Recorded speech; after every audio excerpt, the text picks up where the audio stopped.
Isa na siguro 'to sa pinakamura at pinakamaliit na Android tablet na puwede niyong mabili ngayon. So ito yung TechLife Pad Lite 8-inch, ₱4,399 lang. Nandiyan ang link sa description box baba kung sakaling gusto ninyong tingnan kung hindi na sold out. Kasi kadalasan kapag Realme product or TechLife product, sold out. So check nyo na lang kung kailan available. Okay, so ₱4,399.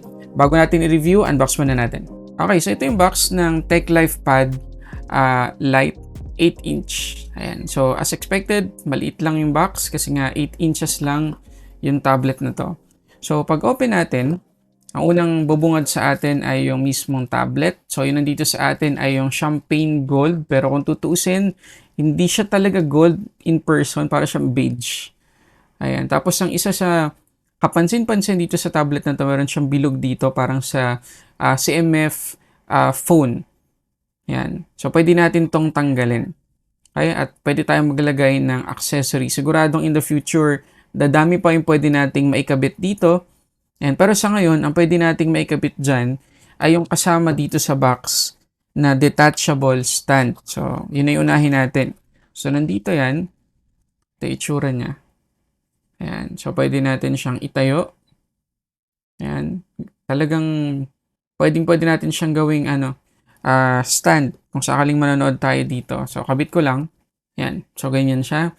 Tapos, kapag tiniklop natin, flat na flat siya kasi may magnet yung dulo ng stand. Ayan o. May magnet siya. So, kapag tiniklop natin, ayan, lapat na lapat naman. Okay? So, hindi siya disturbing tingnan. Okay? So, malaking tulong siya dahil wala rin namang kasamang case dito sa loob ng box. So, isa pa sa makikita natin ay yung maliit na box na to na merong SIM ejector at sa loob yung ating USB-C to USB-A cable at yung ating 10 watts na charging brick. Ayan, tapos USB-A yung port. At syempre, last na makikita natin ay user manual. Okay, so again, ito yung itsura ng ating TechLife Pad Lite. Ayan, manipis lang siya, 8.5 millimeters to be exact. Hindi siya sobrang nipis, pero manipis na siya para sa isang tablet. Kasi yung audio jack natin nasa kanto, medyo weird yung placement, pero at least nagawa nilang wag tanggalin dito sa tablet yung napaka-importanting jack na yan. Tapos, andito sa taas yung ating SIM tray, tapos yung USB-C port. So, magcha-charge tayo dito na nandito sa taas yung kable. So, magiging hati yung opinion natin dyan. Sa iba siguro okay yan, sa iba hindi. Tapos, buksan natin yung SIM tray kasi meron tong support sa LTE. So, ito yung kanyang SIM tray. Pwede tayong maglagay dito ng dalawang nano SIM o kaya naman isang nano SIM at isang micro SD card. At sabi ng TechLife, pwede tayong maglagay dito up to 1 terabyte of micro SD. At kapag tinignan natin ilalim, makikita natin ng dalawang speakers natin. So, stereo speakers pero nasa iisang side lang. So, dito sa taas, pinakita ko kanina, wala tayong speaker kahit sa earpiece. Andito lang sa may ilalim. At meron na rin pre-installed na screen protector itong TechLife Pad Lite at sobrang siya, fingerprint tsaka smudge magnet kaya medyo hazy na yung itsura ng display natin pag tagal-tagal. At makikita ninyo na makapal talaga yung bezels natin which is para sa akin acceptable kasi sobrang mura lang talaga ng tablet na to. At ulitin ko lang, may support to sa LTE, may support din to sa Wi-Fi 2.4 at 5 GHz connection. Para lang sa mga curious kung okay yung haptics, pwede na po para sa presyo niya. Hindi siya sobrang ganda, pero hindi ko siya planong patayin. Pagdating sa display, 8-inch IPS LCD yung meron tayo dito, 720p resolution, at 90Hz naman yung max refresh rate niya. Tapos sa abot ng 300 nits yung peak brightness natin at hindi nalalayo sa 16:9 yung aspect ratio ng tablet na to. Kasi kapag nag-play tayo ng 16:9, makikita nyo na manipis lang yung black bars natin sa taas at saka sa baba. So kapag nag-zoom tayo, konting-konti lang yung wawalang information. Ayan. So maganda talaga siya for media consumption. Pero speaking of media consumption, tingnan natin yung kanyang widevine security. Okay, so good news naman kasi dito sa Netflix application, level 1 yung widevine security natin. Tapos makakapag-play tayo ng up to full HD na resolution. So kahit 720p lang resolution nito, kaya niyang isagad to full HD yung playback ng movie o kaya ng TV series sa mga streaming services. Napansin ko lang dito sa tablet na to na medyo may pagka-bluish talaga yung timpla nung kanyang display out of the box. Mabuti na lang, pwede natin yung i-customize dito sa may display settings kasi meron siyang colors and contrast. So, pwede natin i-adjust yung color temperature kung gusto natin.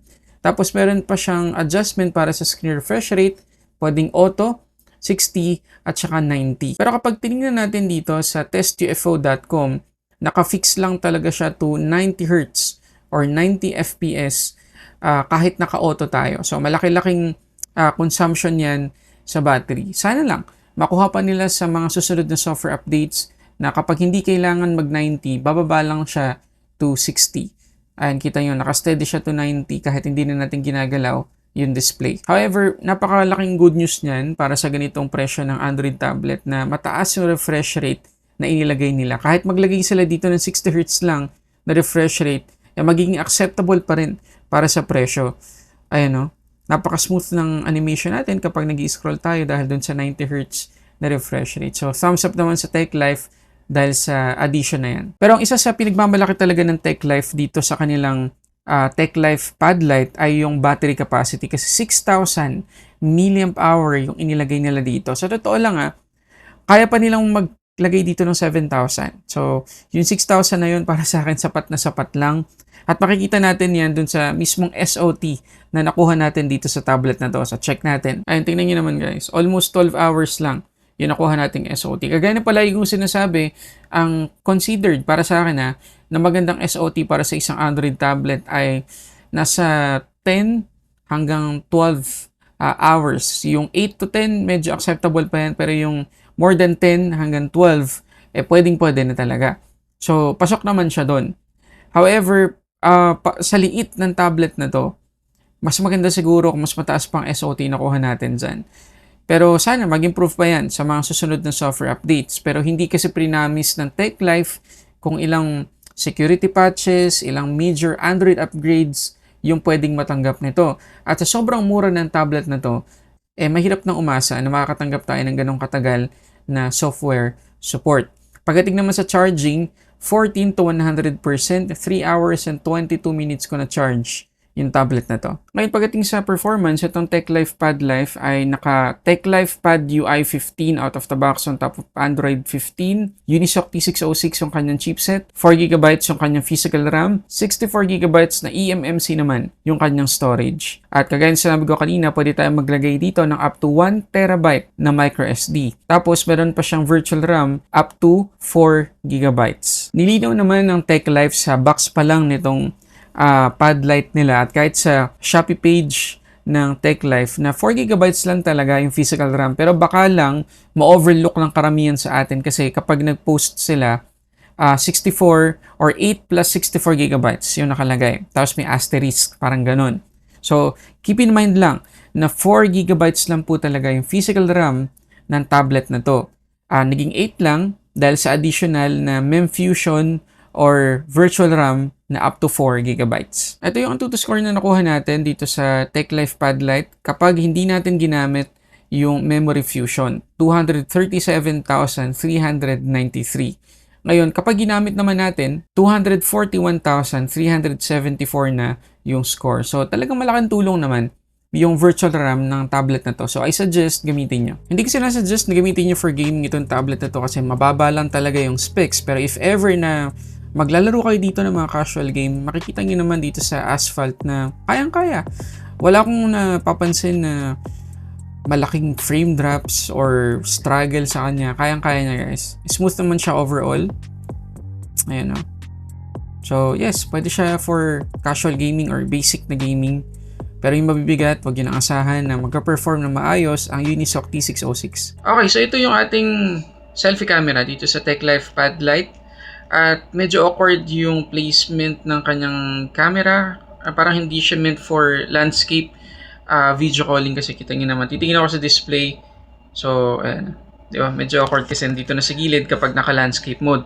At according to setting nung camera app nito, 1080p 30fps yung sagad na pwede nating ma-record kahit dito mismo sa selfie camera, which is good.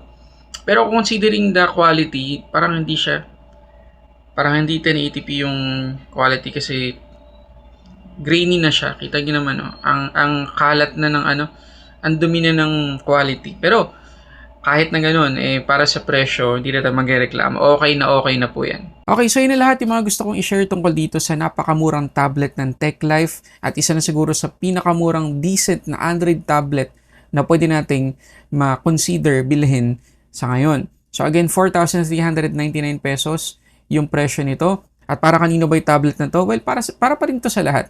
Pinopromote ng TechLife na primarily, ito daw ay designed for kids. Pero ako kasi para sa akin, kung hindi kayang bantayang mabuti ng parents ang anak nila sa paggamit ng gadget, walang gadget na pwede sa isang bata. Okay? Pero kung kailangan na kailangan talaga at may proper guidance ng parents, why not? Pero hindi lang talaga to made for kids. Kasi nakikita ko ang pwedeng gumamit dito, yung mga maliliit na businesses na nagtitake ng order sa tablet nila o kaya nagpa-process ng payment sa store nila, pwede po itong tablet ito. At kahit sa atin na gusto lang magbasa ng mga web pages or websites, articles, or kaya mga PDF, ganyan, EPUB, pwede po itong tablet na to. At dahil napakaliit lang niya, pwede nating dalhin kahit saan. So, para po ito sa lahat. Napakalaking tulong niya. Kahit secondary phone nga, pwede natin itong gamitin. So, yes, marirecommend ko naman to kasi sobrang mura lang niya. Tapos, expandable pa yung storage. Okay, nandiyan yung link sa description box sa baba kung gusto nyo itong bilhin. At yun lang, kung meron pa kayong tanong, i-comment nyo lang dyan sa comment section. Yun muna guys, para sa ating unboxing and reviews. This is Sulit Tech Reviews.